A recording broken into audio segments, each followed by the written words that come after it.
Welcome to the Windows Club. If Show Most Used Apps setting is disabled or grey out in your Windows computer, then either read through this article on the Windows Club or simply watch this video. I'll guide you through the resolution. This is what the Show Most Used App setting looks like in the Personalization tab in the Settings window. Now, if this option does not exist, is grayed out, is disabled, then the fix is through the Registry Editor. Press the Windows key and the R button together to open the Run window and type the command regedit and hit enter to open the Registry Editor window.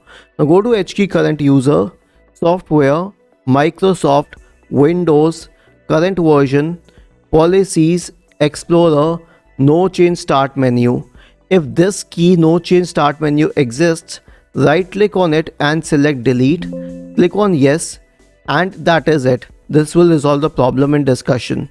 Isn't this easy and interesting?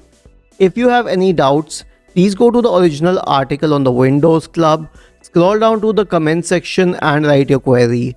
We will surely answer to it. Do not forget to subscribe to the channel.